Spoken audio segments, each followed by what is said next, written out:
With the 15th pick and with the 26th pick in the 2019 NFL Draft, the Washington Redskins select Dwayne Haskins, Montez Sweat. Welcome, all my fellow Redskin brethren and sisters. I am your man and resident Redskins fan, Luke. Thank you for joining me here on the Redskins Report. Preseason game number 4, second half. Ravens start with the football. We've missed 2 running plays together.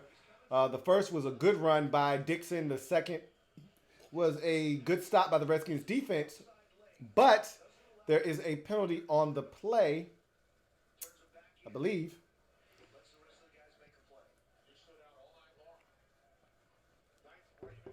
Yep, holding penalty on the Ravens, sends them back 10 yards.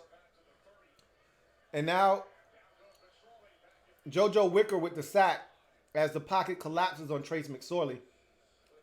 So Redskins able to get a little bit of pressure. I think that's the first sack of the night for the Redskins defensively. As a matter of fact, I don't think either quarterback's been sacked up until just now by JoJo Wicker. That's the one thing about keeping 90 guys all through the preseason. You get this one game where those that haven't played much get a chance to try and shine. First sack of the game on either side. Second down and So, second and 26. All right. And I forgot to grab my phone. Excuse me while I go grab it.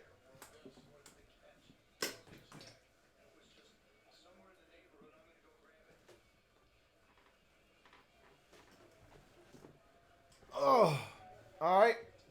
Bat like cook crack. I'm going to pull up this stream so I can see your comments, so I can make sure I'm engaging with you guys as we watch this thing together for however long we watch this thing together. So,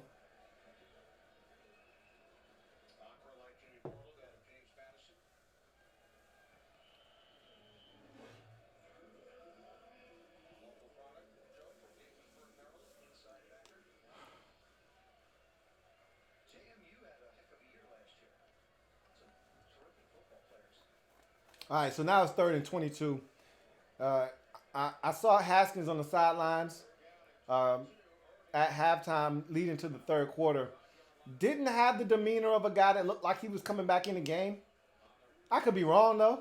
I hope I'm wrong. Again, because it would really make this second half tough to stomach. And no comments in the comment section, so it would really make it tough. Steven Sims back on the returns after the Ravens are forced to punt on a 4th and 16. I would like to see him get a chance to return this. He's had a big night. Oh, yeah, he's going to get a chance. Okay. Early on, it looked like he might be able to get to the outside. He wasn't able to. Corralled after only a 4-yard gain, but I like Steven Sims, man. I like him. And, yep, Jalen McClendon is coming into the game. So I thought that was going to be it, one half for Haskins. Remember, I talked about that, why I wanted to see him have a little bit of success on that final drive of the first half, because I thought that would be it for him potentially. I was hoping to see him the whole game, even into the third would have been good, better than what we're going to get. But I'm not being greedy. It's the 4th preseason game. We got him for an entire half. I got what I expected to get, which was a half of football out of him. So I don't anticipate this stream going the entire game. Again, I have no interest in watching Jalen McClendon spin it, period. And I think you're going to get a lot of run plays in this second half of this game. I think both teams are pretty much going to concede the fact that they want to get the hell out of here. I know Jay Gruden made mention of the fact that that John Harbaugh has made it a point of emphasis to win preseason games, which I don't have a problem with. Again, I want to win everything that I do. The Ravens have won something like 10 or 11 straight preseason games, 12 or 13, something like that. And Jay Gruden had talked about, wanting to end that streak, but I don't think Jay's going to seriously go after the streak. You know what I mean? In any event, let's talk about some things that have been happening with this Redskins football team. Try to, get a little bit of conversation going with you guys to see if we can try to get through as much of this second half of this game together.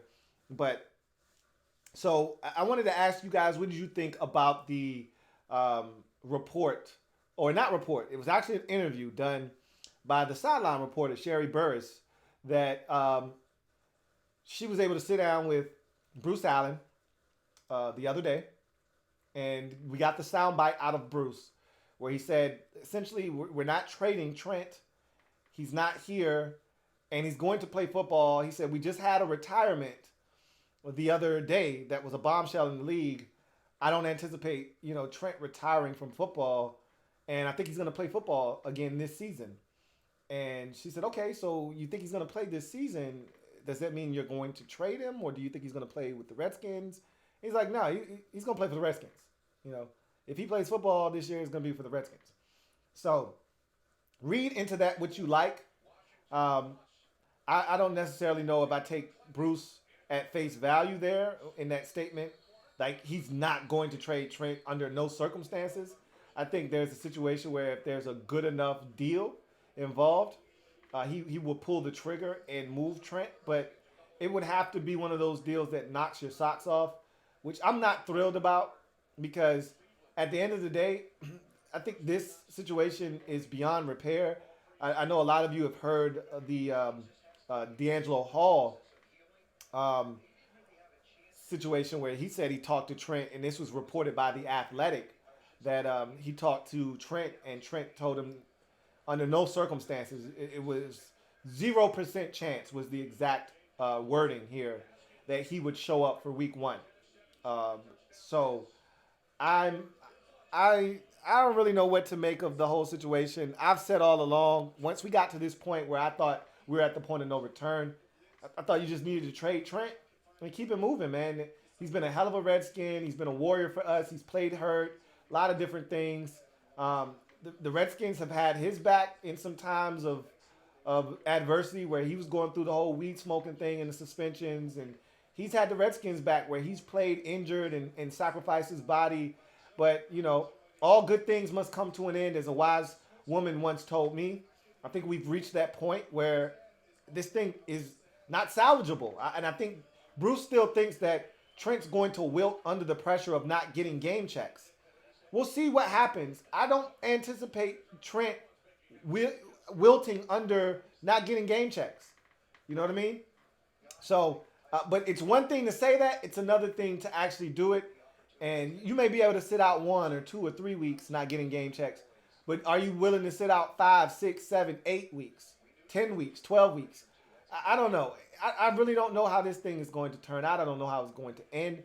I don't think Trent is coming back. And even if, this is the thing, if Trent were to come back, I don't think he'd have a problem with the players in the locker room. I think they all love him, respect him. That wouldn't be the issue. It would be the medical staff. It would be the organization. I think there's just too much of a divide between the two where it's just not a comfortable situation for Trent to come back. So I just don't see any situation in which 71 returns on the sidelines in a Redskins uniform and it's a happy ending for the Redskins with Trent Williams. I just don't see it. So at this point, you want Bruce to get the most you can for him and move on. And Bruce seems to be stuck on winning. And again, I've always said with Bruce, it's always a dick measuring contest. And at this point, we're past all of that, man. We just want to get the most we can out of Trent. Extract the most value you can out of Trent Williams in this situation and then move on. The Texans have picked up the phone and reached out. They're trying to move Jadeveon Clowney. It makes sense for both parties involved. Again, I would much rather get draft picks than Jadeveon Clowney, because Clowney's going to cost a ton of money if you want to retain him past this season. Let's say Clowney comes in and gets 10.5 sacks and is the disruptive force we've seen him be for the Texans the last 2 years, and he stays healthy like he's done the last 2 seasons. You're going to have to pay Clowney. You're going to be in the same spot the Texans were in this past year where, they got to ante up. And instead of having to find yourself, even though Clowneys do not grow on trees, all right? Those types of players do not grow on trees. You can't say, well, I'll just get my own Clowney in the draft. It doesn't work that way. And he's a very young player. I think he's only 25 years old or something like that. Like, he's still relatively young going into the prime of his career. I wouldn't mind. I already told you. I did a video already. Would you trade Trent for Clowney straight up? I would do it in a heartbeat. I don't know about you. I know a lot of you would rather have the draft picks. I would do it in a heartbeat, in a New York second. Not a minute, a New York second. I would do it. But at the end of the day, I just want Bruce to do what's right in this situation. Not do right by Trent. Just do what's right. And that's getting the most value you can out of this and moving on. And not trying to hold Trent hostage and say, no, you're not going anywhere because we're going to win. No. Get what you can. Because at the end of the day, if you want to make this team better, Trent's not coming back. So him out on the sidelines, you not getting any value for him, isn't making the Redskins organization better. You know what would make this organization better? You flipping Trent for a first and a fourth, or a first and a third and a sixth, or a first and whatever. You know, that's what would make this organization better. Or flipping him for Jadeveon Clowney. That's what would make the Redskins better.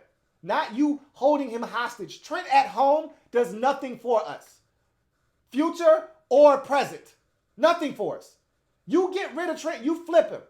You're helping this organization moving forward. You're removing a distraction. That's number one. No more questions about, have you spoke to Trent? Where is that situation? Do you think he's coming back? No more of those questions. And you're helping the franchise and organization moving forward. Get what you can and move on and wipe your hands clean of this situation. That's how I think this needs to go down. But it's Bruce Allen we talking about here, man. Shit is never clean and shit is never the way it's supposed to be with him.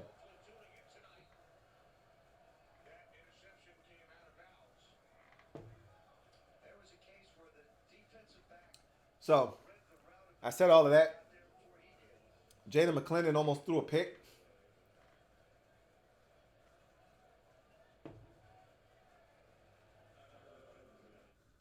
Let's get to some comments. Just Andre says, hopefully Haskins comes back. If not, I'm probably going to stop watching the game. I don't blame you, bro. He's done. If you're already gone, I'm not mad at you, bro. I'm not mad at you at all. The minute this conversation that I'm having with you guys dries up and there's no more comments, I'm probably going to stop watching the game my damn self. So I'm right with you. If I don't see Gary Johnson in the game in the second half, there's not much left for me to watch, to be honest with you. I just saw Gary Johnson. I've seen him all night on specials. I'd like to see Gary Johnson in on defense.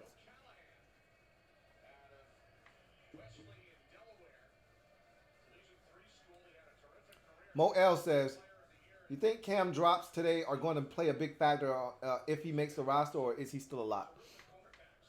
I don't think that's going to make a bit of difference. It's a rough night for him.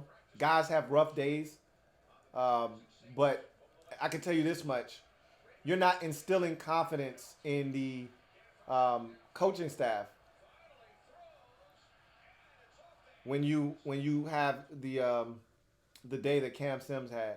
That was a weird play just now, almost a big play for the Ravens, as their quarterback took it back to schoolyard football, running around in the backfield, making some guys miss, and then chucked it about 40 yards down the field and almost had a completion. But I don't think it's going to, and I spoke towards this in the first half. I don't think personally that his rough night is going to cost him a roster spot. He's had a body of work of camp and preseason and OTAs, and even last year what they saw from him before the injury. He's done some good things this preseason as well. He's fine. Don't think that tonight's rough outing is going to cost him a roster spot, but he's got to be better. He's definitely got to be better. Dank Funny says, who has been your most impressive Redskin this preseason, and who's been your most impressive player overall this preseason? Overall, it would probably be Daniel Jones for the Giants.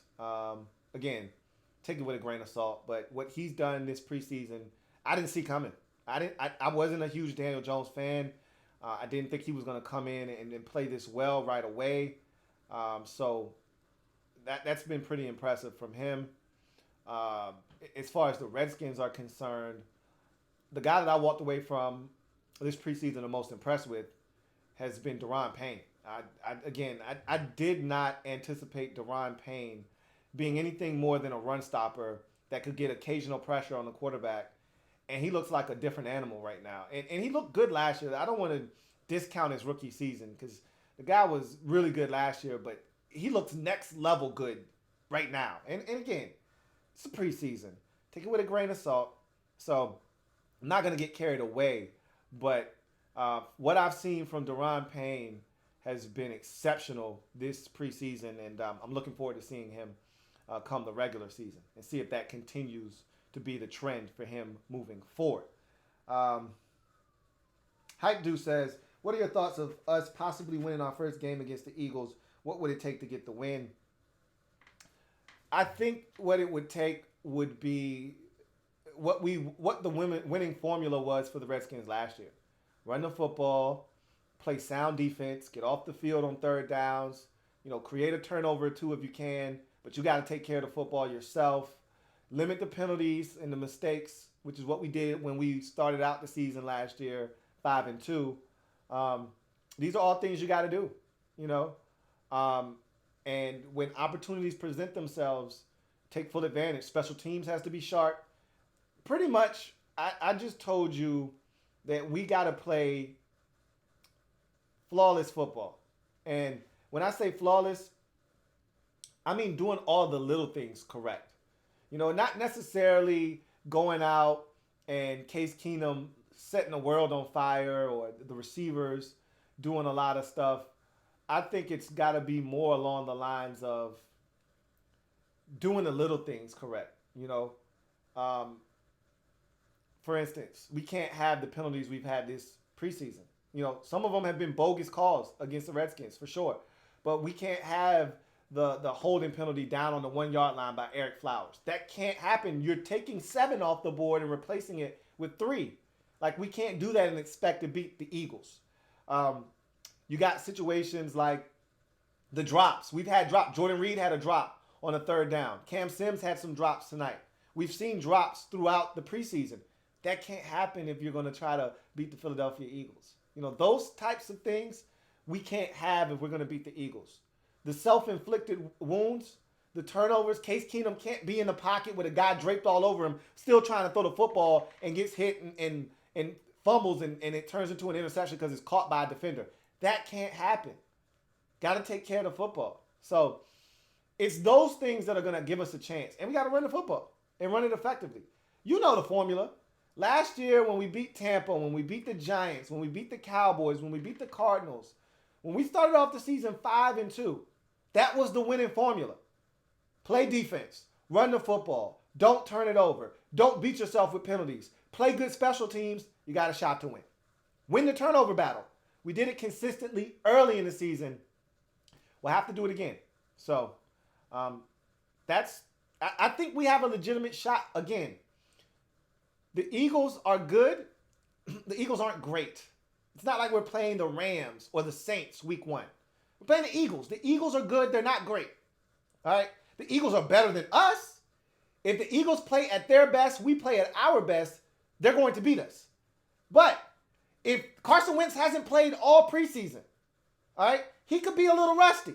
Hasn't had a lot of snaps in game, okay? You can have all the practice reps you want. Hasn't had the in-game reps that you like your quarterback to have going into the regular season. We may be able to take advantage of that. I look at the Eagles as a team that I've always said, I'm not afraid to go to Lincoln Financial and win. Never been afraid of the Eagles a day in my life, all right, as a Redskins fan. Never been afraid to go to the Vet. Never been afraid to go to the Link. The Eagles are beatable home or away. All right. The one place I've always struggled with the Redskins in the division on the road has been New York. And we've done a better job of going to New York and winning in recent years. Went there and won last year. 2 years prior to that, we had the interception by Sua Cravens to seal the deal in a game there where we won.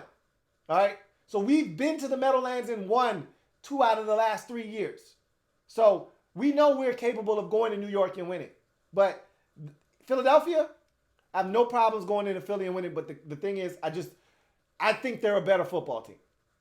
But if the defense shows up, they get off the field. You know how many times Carson Wentz has kicked our ass as Eagles quarterback? Like, he's the one quarterback in the division that I look at and I say, man, I want no parts of Carson Wentz.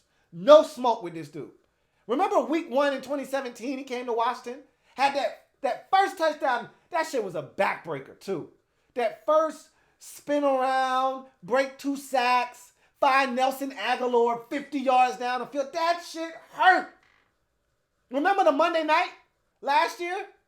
We think we got him bottled up. And somehow he comes out of the pack. Or was that 2 years ago? Somehow he comes out of the pack when we think we got him bagged up for a sack and runs for like 20 yards in the first down on 3rd down. Like, he's broken our back so many times. If there's one quarterback in the division I'm scared of, it's Carson Wentz. So I actually really like the Redskins' chances in week 1. I'm not anticipating a win, but I'm going to sit in front of my TV at 1 p.m. on Sunday afternoon next week, expecting a win. All right? Hoping for a win. If we don't get it, I won't be surprised, but if we do get it, I wouldn't be shocked that way either. Cody Smith says, just wanted to let you know that I respect your knowledge on our beloved Washington Redskins as well as football in general, broski. You're a true fan, and we fam for life, yo. Appreciate that, man. The feeling is mutual, man. I really appreciate all your support and you chopping it up with me on these streams and watching the videos and liking the videos and just continuously being a part of the Louie T Network, man. It's greatly appreciated, for sure. Kelvin Armin with a catch, but it was a poor throw by McClendon, and Harmon ends up getting a 2-yard loss on a boot. I ain't gonna lie to you. The more and more I watch Kelvin Harmon in the preseason, the more and more I start to believe he's the guy that's the odd man out. Not potentially, I don't know who would take his place between Davis or Sims. I would assume that if someone were going to take his place, it would be Davis. You know, I think Davis is ready to help more so right now than that of Harmon. So, for whatever it's worth, I think Kelvin Harmon is the guy that you could probably get to the practice squad. So, there's that. Boba Sis says, why trade for Clowney when we can wait for him to become a free agent? At this point, Trent can do what he wants. Sit, don't matter. Nats winning the East. You had to take it there at the end. And they're not winning the East. But I've already said my piece on your Nats. Okay, I'm not going to continue to rehash what is apparent. The Braves are the best team in the division. So, anyway, this is the thing. You could trade for Clowney, and this is why you trade for him opposed to waiting for him to become a free agent. You don't have to bid with other teams, right? When Clowney is traded for, this is why teams like, for instance, this is why a team would trade for Josh Doctson. Instead of, if you think the Redskins are going to cut him anyway, you say, well, why would you trade for a guy that you know is going to get cut? Here's why. You don't have to bid for his services with other teams that may be interested. You don't give him an opportunity to then pick his team and his situation. You may say, well, look, we're in the best situation to win. We've got a good setup. Why wouldn't Josh Doctson want to come here? Because Josh Doctson is from Texas and he'd prefer to be closer to home. So instead of you giving him the opportunity to choose to be closer to home, you trade for him and you don't have to bid for other teams, bid for his services with other teams that may offer him more money, that may offer him more of a signing bonus up front. You don't have to do that. Now you have him. Same thing with Clowney. Instead of waiting for him to become a free agent, you trade for him. And if you don't want to pay him, you can do what the Texans did and franchise tag him, which I wouldn't do. You see that already frustrated him this year. But I'm just saying, that's something that you have in your arsenal. If you need to franchise him to try to work out a long-term deal, then you would be able to do that. And that way, you would keep the other suitors at bay. Now you're not exposed to other teams saying, hey, I'll pay Clowney 150 mil. And you're like, well, shit, I'm not paying him that. Go ahead. Go right ahead. That's why you trade for guys. Instead of waiting for free agency or waiting for them to get cut. You trade for them because you don't want to have to deal with other teams getting involved. And you're right. They don't have to do anything with Trent, which is what I've said all along. They have all the leverage. Trent has no leverage in this situation. If he doesn't want to play, cool. Don't play. Don't get paid. But the Redskins don't have to do anything. Problem is, I want to get compensation for him. Trent's value will never be higher than it is right now. Okay? Trent next year is a year older. You think his value is going to be higher next year, a full year removed from playing football? You think someone's going to want to give up a first-round pick for a 31-year-old, 32-year-old left tackle that has sat out a whole entire year? No. His value is its greatest now. So get what you can for him and move on. Just Andre says, if the Skins get the Finns first round and Laramie Tunsil or first and a fourth, I would much rather trade with the Dolphins than the Texans. So here's the thing about Laramie Tunsil and the Dolphins and all that. The Dolphins don't want Trent Williams, okay? That's why they're shopping Laramie Tunsil reportedly. They're looking to build their team. They're essentially waving the white flag and saying, look, we're not going to be good this year. You know how rare it is for an NFL franchise to admit, we're not going to be good this year. We're going to stink. And actually embrace it. That's what the Dolphins are doing. They're looking to pawn off all their pieces that are of any note, that can bring them back any kind of resources so that they can build this thing up like the Browns did from the ground up, like the Jags did from the ground up. They want as many draftable assets as possible. So they're not looking to trade for a 31-year-old Trent Williams. They're not in win now mode. The only teams looking to trade for Trent are teams that think they can win now. The Patriots, why they were interested? Because they know their window is shrinking. Every year Tom Brady gets a year older, their window of opportunity shrinks. So they're trying to win now. That's why trading for a Trent Williams made sense early on in camp when they weren't sure about their left tackle, Isaiah Wynn, who was coming off of ACL surgery. Now that they've seen Wynn play and he's played well, they're good at left tackle. They don't need to make a move for Trent Williams. That's why they're out of the Trent Williams sweepstakes. But you look at a team like the Texans, they're struggling at offensive line. And they feel like they're one or two pieces away from potentially making a run at it in the AFC. And now with Andrew Luck gone, they feel like, hell, not only can we win this division again, we may be able to ascend in the AFC conference because we don't have to worry about contending with a team like Indianapolis twice a year, even though they still do because Jacoby Brissett is not a chump. But that's nor here nor there. Bottom line is, the Dolphins aren't trying to do business with the Redskins for Trent Williams. They got a younger, cheaper option in Laramie Tunsil. Why would you trade for an older, more expensive option? It doesn't make any sense. And have to give up some draft capital in the process. It just doesn't make any sense for them to do that. So bottom line is the Dolphins aren't looking to trade with someone to get players back. They're looking to trade with teams to get draft picks back. The Redskins shouldn't be in the market to give away draft picks. They should be trying to acquire them. So, nah, I don't see that happening. Derek Mason says, Clowney trade doesn't make sense. Last 2 years have been his best. Signs of Hainsworth. Gotta pay Sheriff. Can you break the bank for a player who's never put up Kerrigan numbers? Again, a lot of times you guys get skewed by numbers. If you're not watching the game, then you really don't fully understand the impact of a Jadeveon Clowney. It's not just his sack numbers that tell the story. This guy is a disruptive force, period. In the discussion. All right.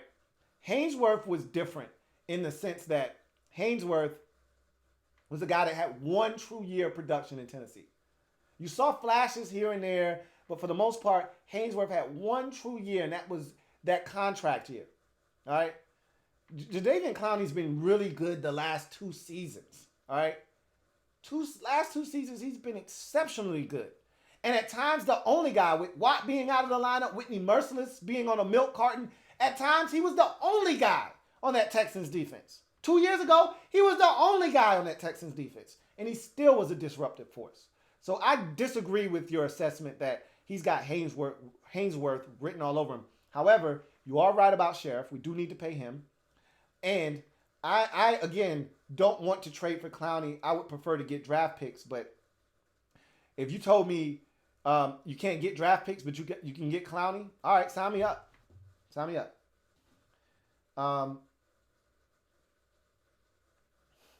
Let's see. Boba Sis says, I'm not going to let that piece of shit Bruce Allen ruin my love for this team. He simply needs to do the right thing, and that's trading Trent and get what's best for him. Period. Stop. He said, please make it stop. I think we all are in agreement about the Trent situation. I think most of us understand he's not coming back to play for this team. He doesn't want to play for this team. You can't force somebody to do something they don't want to do. That's what Bruce Allen thinks he can do here. He thinks money is going to solve this situation by Trent not coming back and missing game checks. He's going to come back. Money isn't everything to everyone. And if he's standing on principle on this one and doesn't want to come back to this organization, don't hold a gun to this man's head. Don't hold him hostage. Cut him loose. Trade him. Give him what he wants. Because at the end of the day, you're winning too.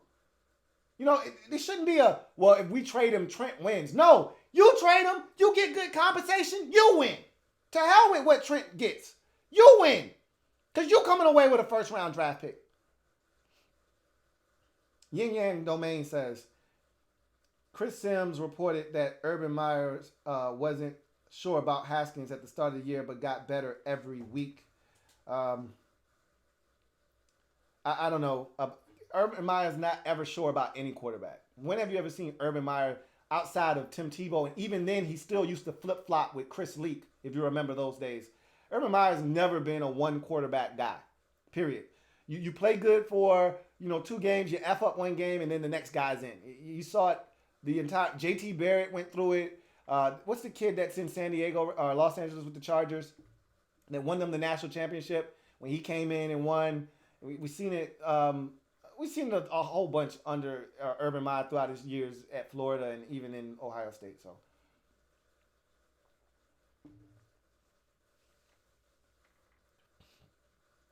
Yin Yang Domain says, what did you think of Finley last week? I really liked him. Finley, I told you 2 weeks ago, and I told you I liked Finley at NC State if you're talking about the Cincinnati Bengals quarterback. I liked him at NC State. I told you he was my 4th rated quarterback going into this year's draft. And I thought he was exceptional versus the Redskins. I thought he had a really strong preseason. If you're talking about the same Finley I'm talking about. Ryan Finley, that is. Lorenzo Simpson says, just watch your 53-man roster video. Great stuff. I personally don't want Doxson on the roster. We know what he is. His 500 to 600 yards. I'll pass on that, he says, and give a chance to the unproven guys. I mean, I get what you're saying, but at the end of the day, I think the Redskins see more value in having Doxson on the roster. One, because he's, as you mentioned, a proven veteran. Yeah, you know what you're going to get from him, most likely 500 to 600 yards receiving, but that's more than you can say with these other guys. A lot of times, coaches, especially one that's on the hot seat, potentially like Jay Gruden is, you'd much rather deal with the evil you know than the evil you don't know. You know what you're getting from Josh Doxson, so you much rather deal with him and what he's going to bring to the table. And also, the Redskins are probably looking towards the future a little bit, saying that if we get rid of Josh Doxson now, there's nothing to be had for him. We hold on to him. He leaves in free agency next year. There's potentially a compensatory pick in it for the Redskins. So there's a little bit of a pot of gold at the end of the rainbow type of situation here with Josh Doxson. So I just don't see the Redskins cutting bait with him. Gaming with D says, I think it's going to come down to our D-line and our O-line. How much pressure can we get on Carson and how much time can we give to Case? I couldn't agree with you more. And I'll take it a step further. How well are we able to run the football? That will take pressure off of Case Keenum. It will give him time in the pocket because if the Eagles can't know that it's a run, if they don't know it's a run on 2nd and 5 because we got 5 on first down on a run, then you have everything at your disposal. Play action fake, boot. You could go in a number of different directions if you decide if you're able to run the football. So I think running the football will be key for the Redskins as well. But that kind of goes in line with you talking about the offensive line and their play as well. Gary B says, Skins can thank Tampa for taking temptation away and selecting Vita Vea. Payne sure looks like a winner in run stopping and going after the quarterback. I honestly don't think the Redskins were ever going to select Vita Vea, but I'm glad that, like you said, they took that off the board because there were so many Redskins fans that wanted Vita Vea. I wasn't one of them. And so I was just glad he was gone. Similar to Daniel Jones this year in the draft, I was so glad when Vita Vea was selected because I didn't want him in a Redskins uniform either. So there's that. Mo L says, who is number 59 on the defense? He's flying around. The Williams kid is from Auburn. And yeah, he was flying around at the start of the second half, for sure.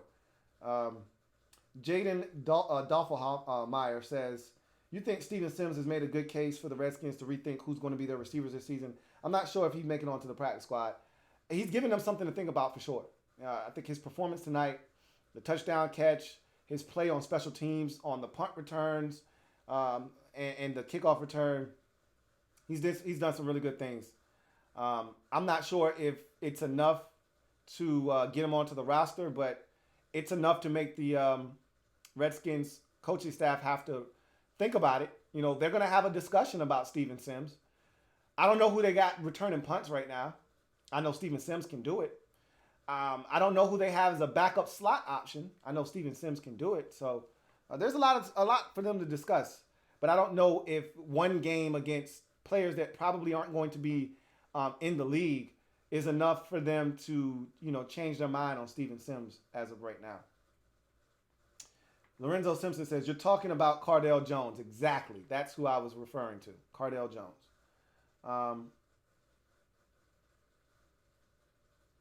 Let's see. All right. So that is all the comments. So with about 13 minutes left in the game, I don't know about you. I've seen enough. Unless y'all got some more comments, we got to get the hell out of here. So still 10-7. Steven Sims is about to return his punt. I'm anxious to see it. See if he gets a chance to return it. There's a flag on the play, which means either the Redskins lined up offsides. Sims gets to the outside, doesn't do much on the punt return, but does get up the field and get about a good 6 or 7 yards. See who the penalty is on.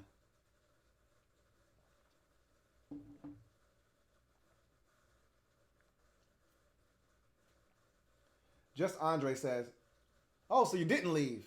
I think the Skins should cut Jano in the offseason and draft the cornerback. I'm not a big fan of the starting corners.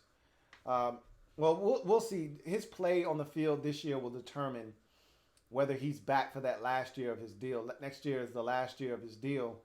And how he plays in 2019 will determine if the Redskins want him back in 2020. So we'll see. Offsides on the Redskins. I figured as much. That flag came soon as the ball was snapped. So also illegal blocking the back by the Redskins. I'm not a fan of cutting Jano right now because I don't know if he's going to have a big year this year or not. But again, we'll see what happens. We'll see what positions the Redskins are in come next year. You don't know what you need in the draft until you get to the end of this season. We all think, yeah, with Trent gone, we definitely need a left tackle. And what if Jaron Christian gets in there? I know what you've seen from him right now doesn't instill any confidence in his ability to be a starting left tackle in this league. I get that. But I'm just throwing out a hypothetical. Let's say Jaron Christian gets in week 6 and is lights out from that point forward because Donald Penn goes down. We got to knock on some wood here. Donald Penn gets injured in week 5 and Jaron Christian has to come in. And then he starts from week 6 moving forward, and he's lights out the remainder of the year. Do you still need to draft a left tackle at the beginning of the, in the first round, second round next year? No, it changes. So right now, it's hard to look at the roster as is and say, we need to do this, we need to do that, we need to do this, we need to do that, because you don't really know what you have. I mean, we could have one of these young corners step up, play ball this year, and all of a sudden, look like a number 1 type of corner, a shutdown kind of guy. Highly unlikely, but you just never know. It's hard to say what your needs are this time of the year going into next year.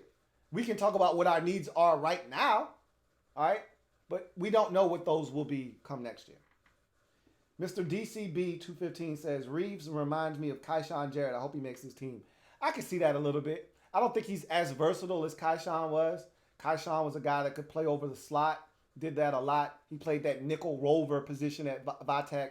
But I see a lot of the same veracity, same energy that we saw out of Kaishan Jarrett in his rookie season. So I can see a little bit of that. Gaming with D says, do you think DRC makes the team? Yeah.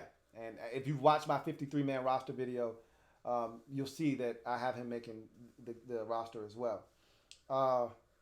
Free Shabazz says, what do you think Chris Thompson's status will be when Bryce comes back into play? Do you see us moving on from him? Bryce loves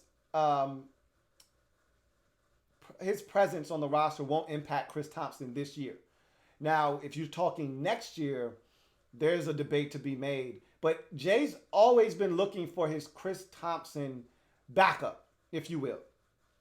I think Bryce Love is more than a Chris Thompson backup. I think he's the guy that you can feature a little bit more than Thompson has been in the past. But I think if Chris Thompson is back on this roster next year, well, along with Bryce Love, I think you're looking at Samaje Perine, who really is the odd man out.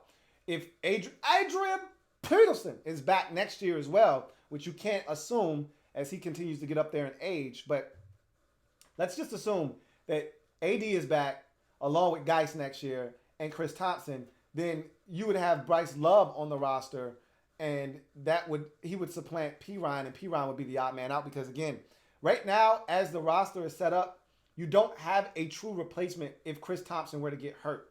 That's what Jay's been looking for. That's why Byron Marshall continues to stick around, because Jay is looking for that guy that in the event of Chris Thompson getting injured, which we all know is a realistic possibility every single year, you need a guy in that role, and Byron Marshall has been that guy.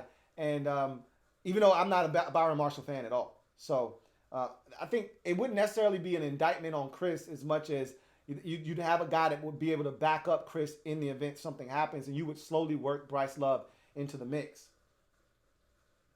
Jaden Dolfelmeyer says, during the second preseason game, I noticed Jimmy Moreland was starting opposite of Jano a few plays. Does that mean Jimmy might steal Dunbar's spot as the other corner? Nah, I see Jimmy as more of a nickel. Jimmy's shown that he can play out wide a little bit, but I think they view Jimmy more as a nickel option. And with Fab Moreau dealing with an injury right now, it's more and more likely that we see Jimmy start the season off as your starting nickel to start out the year, which I love it. I love that competition. And honestly, I think Fab Moreau is probably a better boundary corner anyway. So I think he has more confidence out on the island, as a boundary corner than he does in the slot. So that's pretty much what I think is going to happen early on in the season. Travis D says, would you be okay with Richardson, McLaurin, Quinn starting at wide receiver? Sure, I wouldn't have a problem with that. I mean, with that trio of receivers, though, the only thing that I wouldn't be thrilled about is the lack of size there. You've got three similar sized wide receivers, no real height there. That would be my only true knock on that group that you just threw out there. And my one real problem with them would be the lack of size. They're all right around 6 feet, spanning from about 195 to 175 pounds, So I would like a little bit more height in there somewhere. That's where Doxson comes in, a Cam Sims comes in. Guys with a little bit more size on them would be able to help you in that particular instance. But Gaming with D says, what week specifically do you see Haskins? It's hard to say. You really can't put a time frame on it because, honestly speaking, you don't know how good the Redskins are going to be. If the Redskins are bad early on and Colt is ready to go week 4, maybe Jay doesn't right away go to Haskins. Maybe he goes to Colt instead. But let's say Colt's not ready until week 6, and we're playing bad football, and Keenum isn't playing well, and he's a part of the problem, not a part of the solution. You could see Haskins in week 5, week 4, week 5. But I anticipate the Redskins giving Case Keenum every opportunity to hold on to the starting job. And you heard Jay Gruden say, as long as Keenum's playing well, he doesn't have to worry about looking over his shoulder. And I believe Jay when he said that. I tweeted that out. That I believe that if Case plays well, Jay's not going to yank him. So hard to say when the trigger will be pulled and Dwayne will be inserted into the lineup because there's so many moving parts. You know, are the Redskins playing well? Is Colt McCoy healthy? That sort of thing. But we'll see. Travis D says speed opens things up for CT, Reed, and Quinn. Absolutely. You got more speed on the field. I agree with you on that. So, Sheila Henry, and I'm going to leave on this. She says, I'm at the game and I must say it is quite boring. The fact that you're watching me live while you're live at the game tells me all I need to know. But you know, it's the 4th preseason game. You had to know that it was going to be quite boring. So, in any event, I'm your man, Louie T. About to sign off. Remember, I am a Redskins fan, etched in burgundy and gold. My Redskins spirit will never die. Redskins spirit will never fold. Until we meet again, hail to our beloved Washington Redskins.